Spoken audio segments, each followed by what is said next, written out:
Assalamualaikum warahmatullahi wabarakatuh. Hamdan wa syukran lillah, salatan wa salaman ala rasulillah, wa ala alihi wa sahbihi wa mawala. Sahabat Amal Islami TV dimanapun Anda berada, pada kesempatan kali ini saya ingin berbagi sebuah kisah yang paling menyedihkan yang pernah saya alami dan juga pastinya dialami oleh saudara-saudara mukmin yang pernah mendengarkan kisah ini. Kisah ini adalah kisah menjelang detik-detik wafatnya Rasulullah Shallallahu Alaihi Wasallam. Ketika admin tengah belajar menuntut ilmu kepada guru admin, semoga Allah mengangkat derajatnya yang setinggi-tingginya. Pada waktu itu guru admin tengah mengaji sebuah kitab, yaitu kitab Durratun Nasihin. Pada waktu itu sampailah pengajian kami pada bab tentang detik-detik menjelang wafatnya Rasulullah Shallallahu Alaihi Wasallam. Ketika kami tengah mengaji bab tersebut, kami benar-benar larut dalam kesedihan, dan jujur saya tidak bisa menahan air mata yang mengalir di kedua pipi saya ketika mendengar bagaimana detik-detik menjelang wafatnya Rasulullah Shallallahu Alaihi Wasallam. Sahabat Amal Islami TV dimanapun Anda berada, jadi kisah ini bermula ketika Rasulullah Shallallahu Alaihi Wasallam melakukan haji wada, yaitu haji di mana Rasulullah melakukannya untuk terakhir kalinya. Pada saat beliau menjalankan haji wada tersebutlah beliau menerima wahyu yang terakhir, yaitu ayat yang berbunyi A'udzubillahi minasyaitonirrajim, Bismillahirrahmanirrahim. Al-yawma akmaltu lakum dinakum wa atmamtu alaikum ni'mati wa raditu lakumul islam dina. Yang artinya, pada hari ini telah aku sempurnakan untuk kamu agamamu dan telah kucukupkan kepadamu nikmatku dan telah kuridhoi Islam itu sebagai agama bagimu. Quran Surat Al-Ma'idah ayat 3. Sahabat Amal Islami TV dimanapun Anda berada, diriwayatkan di dalam kitab Durratun Nasihin bahwa ayat di atas itu diturunkan setelah sholat asar pada hari Jumat di tanah Arafah, tatkala Rasulullah Shallallahu Alaihi Wasallam sedang melakukan haji wada. Sewaktu ayat ini diturunkan, Rasulullah Shallallahu Alaihi Wasallam sedang melakukan wukuf di Arafah. Beliau sedang berada di dekat untanya. Sesudah itu tidak diturunkan satu ayat pun yang membahas tentang kefarduan.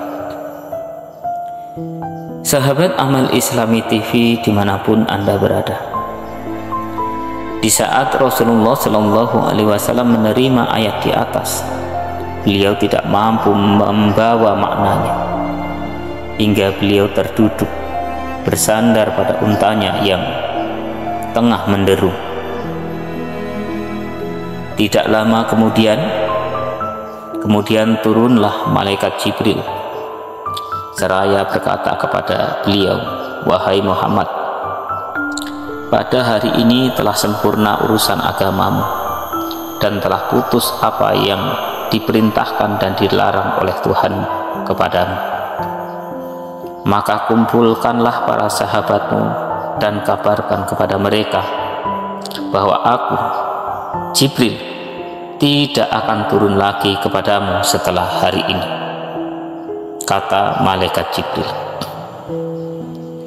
Sahabat Amal Islami TV dimanapun Anda berada, ketika Rasulullah SAW kembali dari Makkah dan telah tiba di Madinah, maka kemudian beliau mengumpulkan para sahabatnya lalu membacakan ayat yang baru diterimanya.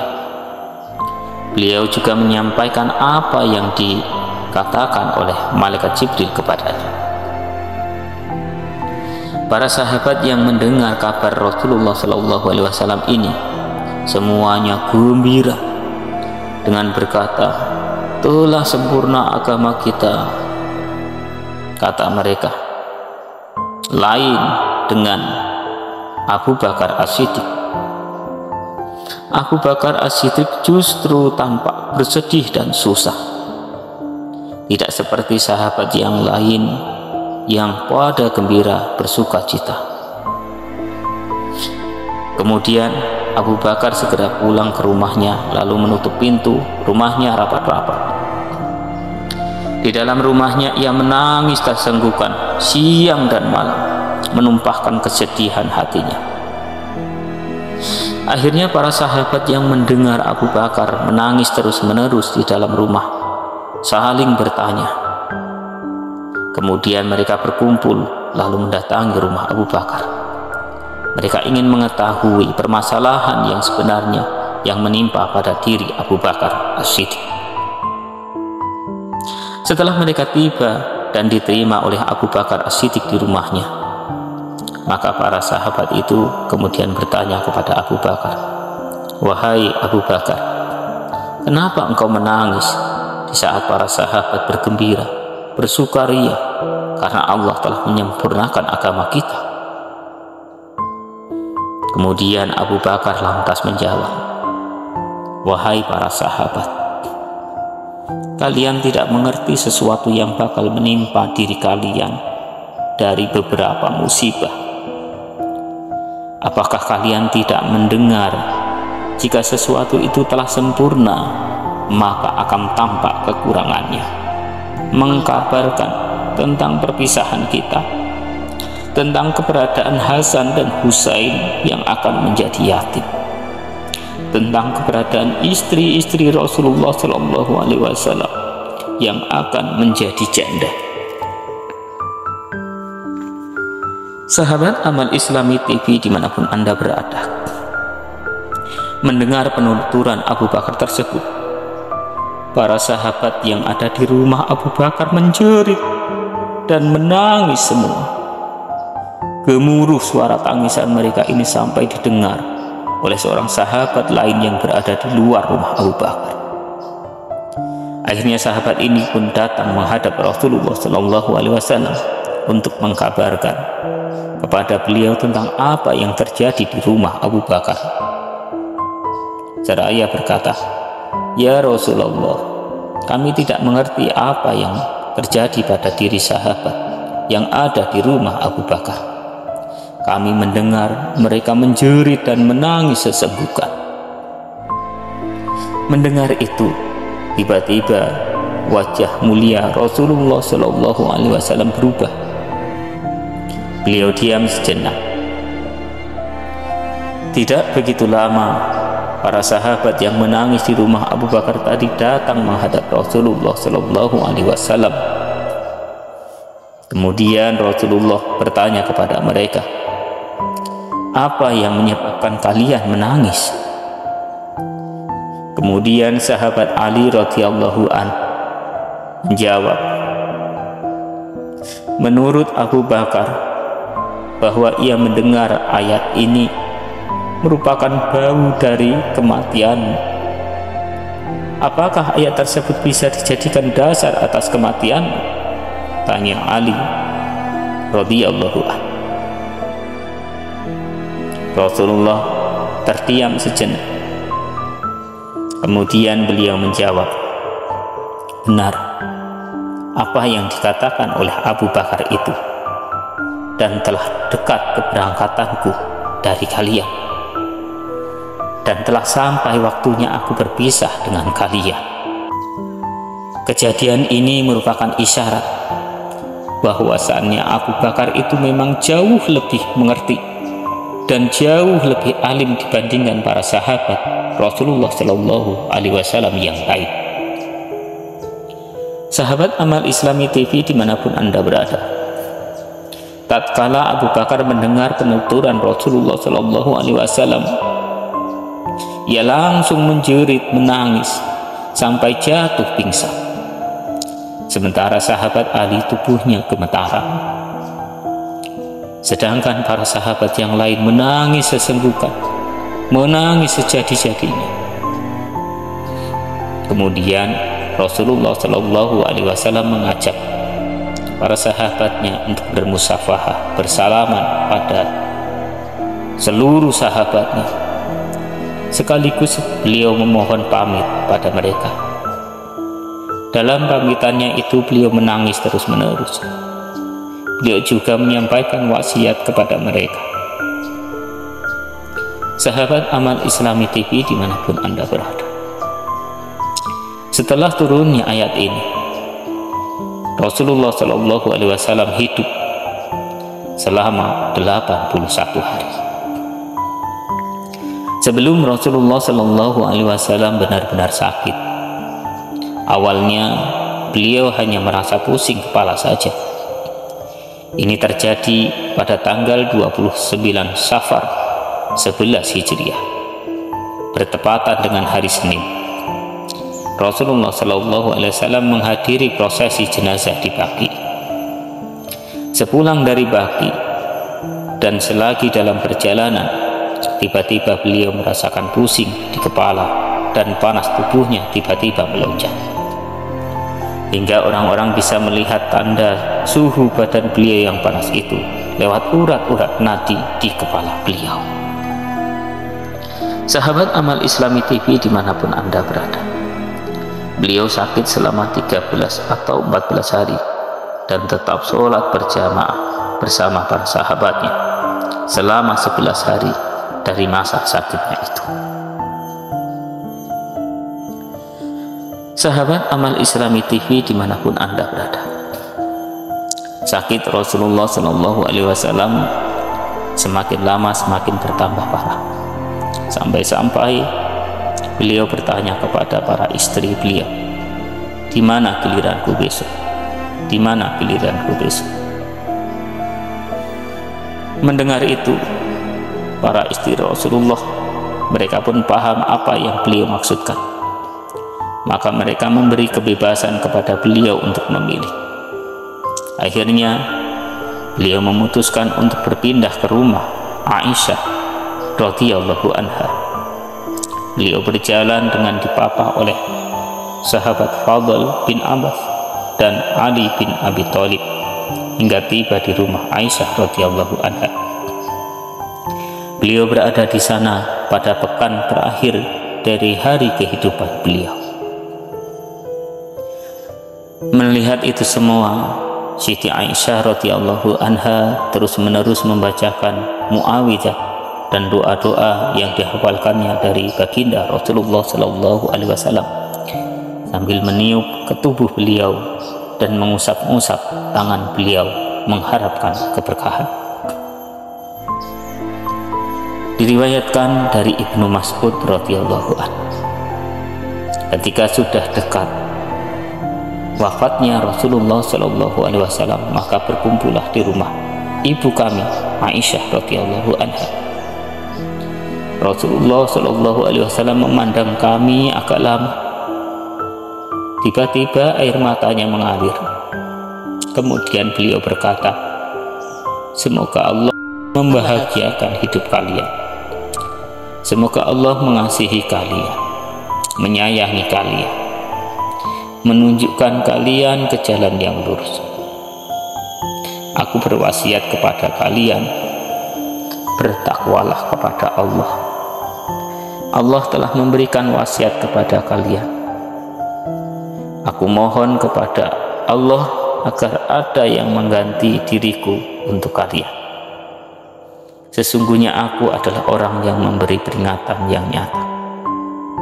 Kalian jangan merasa besar di hadapan Allah. Bahwasanya Allah bagiku dan bagi kalian mempunyai rumah akhirat, yaitu surga. Rumah tersebut diperuntukkan bagi orang-orang yang tidak melakukan kesombongan semasa di dunianya, juga tidak melakukan kerusakan pada akhir hayatnya. Ia termasuk orang-orang yang bertakwa. Kemudian kami bertanya kepada Rasulullah, "Ya Rasulullah, kapan ajalmu datang?" Rasulullah menjawab, "Ajalku telah dekat. Tempat kembaliku kepada Allah, ke Sidratul Muntaha, ke surga sebagai tempat kembali, dan arsy yang tinggi." Selanjutnya kami bertanya, "Ya Rasulullah, siapa yang akan memandikanmu?" Beliau menjawab, "Orang-orang yang menjadi ahli baitku." Lalu ditanyakan kepada beliau pula, "Ya Rasulullah, bagaimana cara kami mengkafanimu?" Rasulullah SAW menjawab, "Kafanilah aku dengan menggunakan pakaianku ini. Jika kamu menghendaki bisa menggunakan selimut Yaman." Tegas Rasulullah SAW. Kami bertanya lagi, "Ya Rasulullah, siapa orang-orang yang akan mensolati dari kami ini?" Kami bertanya demikian dengan menangis. Rasulullah SAW akhirnya juga turut menangis. Kemudian beliau berkata, "Semoga Allah memaafkan kalian. Berbuatlah pelan-pelan ketika kalian memandikanku, mengkafaniku, meletakkan aku di atas tempat tidurku, serta letakkan pelan-pelan aku di atas liang kuburku. Setelah itu kelak kalian sesaat.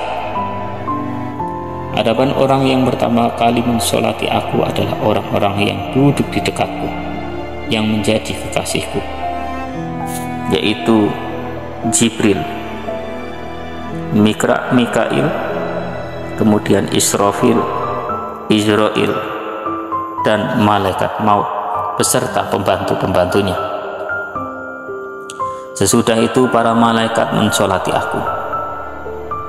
Maka masuklah kalian semua dengan berkelompok-kelompok, lalu solatilah aku,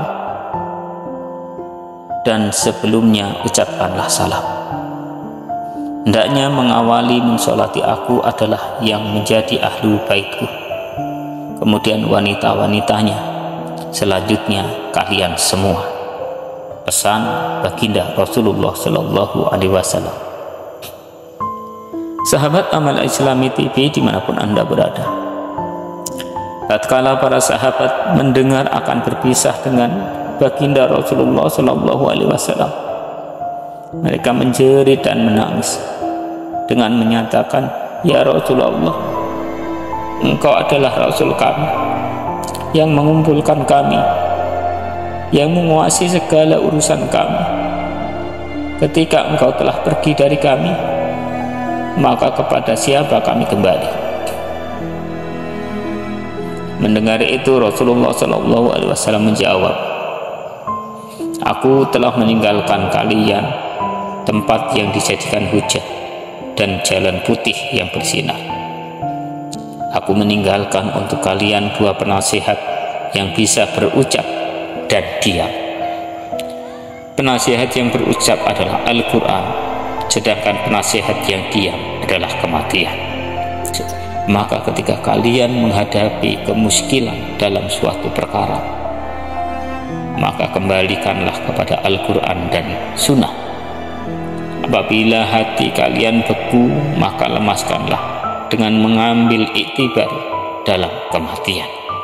Tutur Rasulullah Shallallahu Alaihi Wasallam. Sahabat Amal Islami TV dimanapun Anda berada, menjelang Rasulullah Shallallahu Alaihi Wasallam meninggal, rumah Rasulullah Shallallahu Alaihi Wasallam tiba-tiba diketuk oleh seorang lelaki dengan mengucapkan salam. Mendengar salam tersebut, Fatimah langsung keluar dan berkata kepada tamunya itu, "Wahai hamba Allah, sesungguhnya Rasulullah Shallallahu Alaihi Wasallam pada hari ini sedang menderita sakit yang cukup parah." Orang lelaki itu lantas berkata kepada Fatimah, "Semoga kesejahteraan tetap tercurahkan kepadamu. Aku akan masuk ke rumahmu dan harus masuk," ujarnya. Rasulullah Shallallahu Alaihi Wasallam yang mendengar pembicaraan Fatimah dengan seorang tamu tadi, maka beliau bertanya, "Wahai Fatimah putriku, siapa orang yang ada di depan pintu itu?" Fatimah menjawab, "Dia adalah seorang lelaki yang mohon izin untuk masuk ke dalam rumah." Maka aku katakan kepadanya bahwa Rasulullah Shallallahu Alaihi Wasallam pada hari ini sedang sakit parah, tetapi ia tetap ngotot mohon izin untuk masuk ke rumah yang kedua kalinya dengan suara yang menggetarkan tubuhku, seakan-akan ruas-ruas tulangku terlepas dan wajahku berubah, seru Fatimah. Mendengar perkataan Fatimah, Rasulullah Shallallahu Alaihi Wasallam selanjutnya bertanya kepada Fatimah, "Apakah kamu mengerti siapa dia itu, wahai putriku?" Fatimah menjawab, "Tidak, aku tidak mengerti dia." Rasulullah Shallallahu Alaihi Wasallam kemudian berkata, "Wahai putriku, dia adalah orang yang memutuskan kenikmatan, yang memutuskan keinginan, yang memisahkan kelompok, yang merusak rumah, dan yang meramaikan kubur." Rasulullah Shallallahu Alaihi Wasallam selanjutnya berkata kepada tamunya, "Wahai malaikat maut, masuklah." Setelah dipersilahkan masuk, akhirnya malaikat maut masuk ke dalam rumah Rasulullah Shallallahu Alaihi Wasallam seraya mengucapkan salam kepada beliau, "Assalamualaikum ya Rasulullah." Rasulullah Shallallahu Alaihi Wasallam pun menjawab, "Waalaikumsalam ya malakul maut." Kemudian Rasulullah Shallallahu Alaihi Wasallam bertanya, "Apakah kedatanganmu ini sebagai orang yang mengunjungiku atau sebagai orang yang mencabut nyawa?" tanya baginda Rasulullah Shallallahu Alaihi Wasallam. Malaikat maut pun menjawab, "Kedatanganku ke sini adalah sebagai orang yang berkunjung ya Rasulullah, akan tetapi juga sebagai yang mencabut nyawa. Hal ini juga jika engkau mengizinkan kepadaku. Jika tidak, maka aku akan kembali," jawab malakul maut. Rasulullah Shallallahu Alaihi Wasallam lalu bertanya kepada malakul maut, "Wahai malaikat maut, apakah engkau melihat kekasihku Jibril?" Malaikat maut menjawab, "Aku melihat Jibril di langit dunia. Dia senantiasa dihibur oleh para malaikat yang lain. Para malaikat itu tak henti-hentinya menghibur Jibril sampai Jibril turun dan duduk di dekat kepala Rasulullah Shallallahu Alaihi Wasallam." Kemudian Rasulullah Shallallahu Alaihi Wasallam menoleh kepada Jibril dan berkata kepadanya, "Wahai Jibril, bukankah engkau telah mengerti sesungguhnya kematianku ini telah dekat?" Jibril menjawab, "Iya, aku sudah mengerti." Selanjutnya beliau berkata kepada Jibril, "Gembirakanlah aku dengan sesuatu yang akan aku miliki di dekat Allah." Jibril berkata, "Ya Rasulullah, Sesungguhnya pintu-pintu langit telah dibuka. Malaikat berbaris untuk menyambut ruhmu. Mendengar penuturan Jibril tersebut, Rasulullah Shallallahu Alaihi Wasallam berkata, semuanya itu adalah untuk Tuhanku. Segala puji bagi Allah dan aku bersyukur kepadanya. Wahai Jibril, gembirakanlah aku dengan sesuatu yang akan aku miliki di dekat Allah. Jibril lalu berkata, wahai Rasulullah, sesungguhnya pintu-pintu surga telah dibuka. Bidadari-bidadarinya telah bersolek diri. Sungai-sungainya telah mengalir. Buah-buahannya telah didekatkan dan para malaikat telah menanti kedatangan ruhmu. Rasulullah Shallallahu Alaihi Wasallam kemudian berkata, itu semua untuk diriku dari Tuhanku. Segala puji bagi Allah dan aku bersyukur kepadanya. Rasulullah Shallallahu Alaihi Wasallam belum puas atas jawaban Jibril tadi. Maka beliau berkata kepada Jibril, wahai Jibril, gembirakanlah aku dengan apa yang akan aku miliki di dekat Allah. Jibril berkata, aku menggembirakan bahwa engkau adalah orang yang pertama kali memberi syafaat besok pada hari kiamat. Mendengar jawaban Jibril ini, beliau berkata, itu semua untuk diriku dari Tuhanku. Segala puji bagi Allah dan aku bersyukur kepadanya. Rasulullah Shallallahu Alaihi Wasallam masih belum puas atas jawaban Jibril tadi. Karena itu kemudian beliau masih terus bertanya kepada Jibril, wahai Jibril, gembirakanlah aku.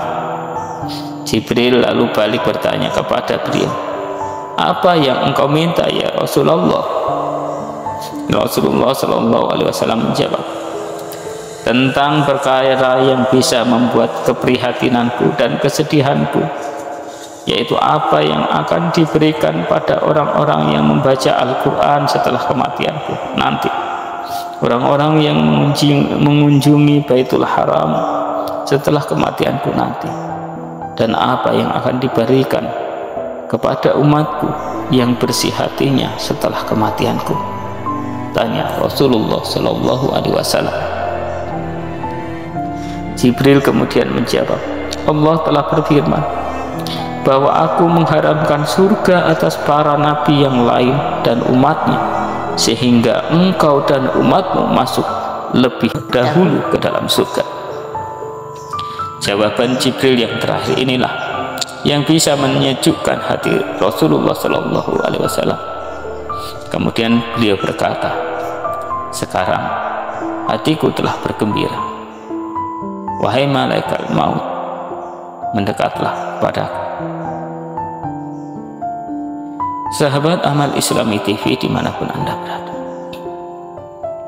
sebelum Rasulullah Shallallahu Alaihi Wasallam dicabut nyawanya, sahabat Ali sempat bertanya, ya Rasulullah, siapa yang akan memandikanmu dan mengkafanimu?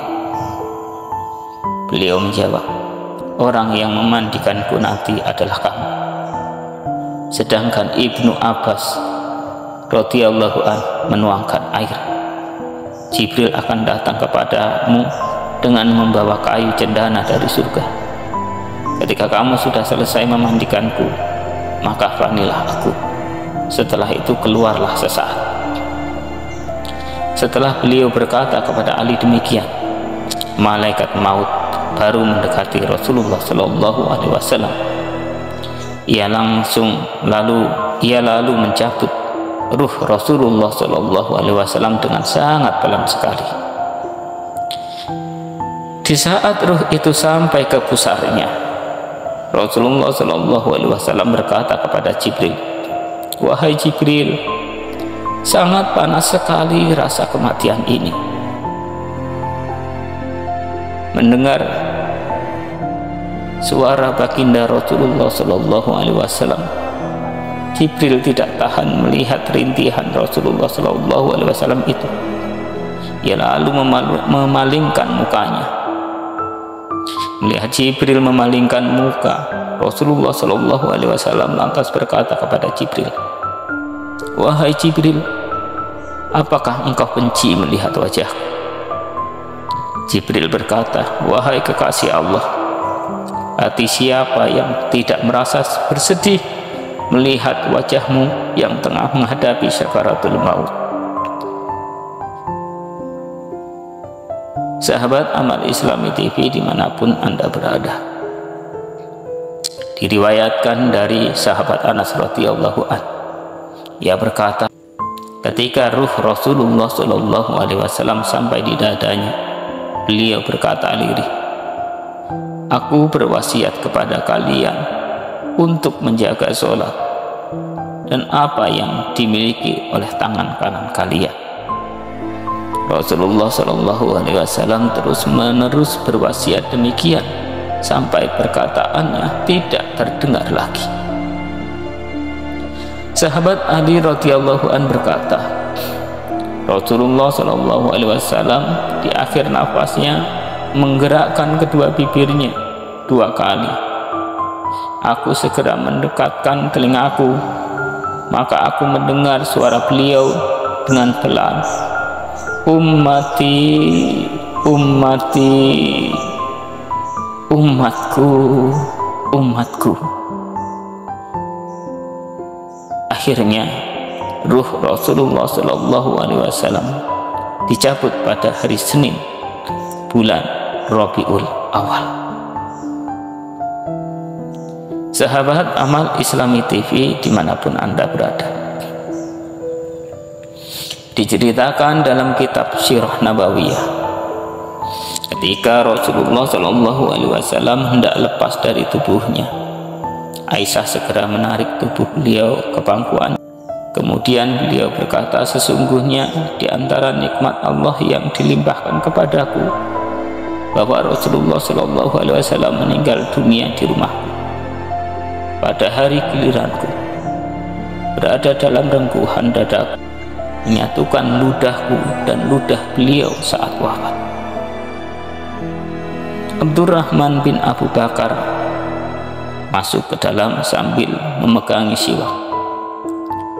Saat itu aku merengkuh tubuh beliau, melihat beliau melirik ke siwak di tangan Abdurrahman, karena aku tahu beliau amat suka kepada siwak. Maka aku bertanya, apakah aku boleh mengambil siwak? Beliau mengiyakan dengan isyarat kepala. Aku lalu menyerahkan kepada beliau dan menggosokkannya ke mulut beliau.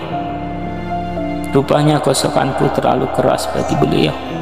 Aku bertanya, apakah aku harus mempelankannya?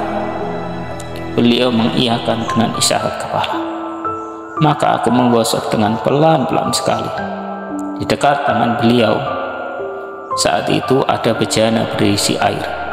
Beliau mencelupkan kedua tangan ke dalam air, lalu mengusapkannya ke wajah sambil bersabda, "Tiada Tuhan selain Allah. Sesungguhnya kematian itu ada sekaratnya." Seusai bersiwak, beliau mengangkat tangan atau jari-jari mengarahkan pandangannya ke arah langit-langit rumah, dan kedua bibir beliau bergerak-gerak. Aisyah masih sempat mendengar sabda beliau pada saat-saat itu, "Bersama orang-orang yang engkau beri nikmat atas mereka daripada nabi, siddiqin, syuhada, dan sholihin. Ya Allah, ampunilah dosaku dan rahmatilah aku. Pertemukanlah aku dengan kekasih yang maha tinggi. Ya Allah, kekasih yang maha tinggi." Sahabat Amal Islami TV dimanapun Anda berada, kalimat yang terakhir ini diulangi hingga 3 kali, yang disusul dengan tangan beliau melemah. Inna lillahi wa inna ilaihi rajiun. Beliau telah berpulang kepada kekasih yang maha tinggi. Beliau wafat pada tanggal 12 Rabiul Awal 11 Hijriah, hari Senin, waktu duha, dalam usia 63 tahun 4 hari. Urwah meriwayatkan dari Aisyah radhiyallahu anha bahwa Rasulullah Shallallahu Alaihi Wasallam meninggal dalam usia 63 tahun. Hilang sudah permata dunia, hilang sudah pelindung janda, anak yatim, dan orang-orang miskin. Dan sempurna sudah tugas beliau menunaikan risalah yang maha berat. Kini beliau beristirahat dengan tenang di sisi Allah Rabbul Alamin, menjemput apa yang telah dijanjikan Allah Subhanahu wa Ta'ala. Sahabat Amal Islami TV dimanapun Anda berada, semoga dengan menyimak kisah detik-detik wafatnya kekasih kita baginda Rasulullah Sallallahu Alaihi Wasallam, rasa cinta, rasa mahabbah yang ada di dalam hati kita semakin menguat, semakin tumbuh dan menguat, sehingga kita bertekad untuk mengikuti jalan-jalannya dan berharap semoga kita semua bisa dipertemukan dengan kekasih tercinta kita, yaitu baginda Rasulullah Sallallahu Alaihi Wasallam. Amin amin ya rabbal alamin. Subhanakallahumma wa bihamdika asyhadu an la ilaha illa anta astaghfiruka wa atubu ilaik. Billahi taufiq wal hidayah. Wassalamualaikum warahmatullahi wabarakatuh.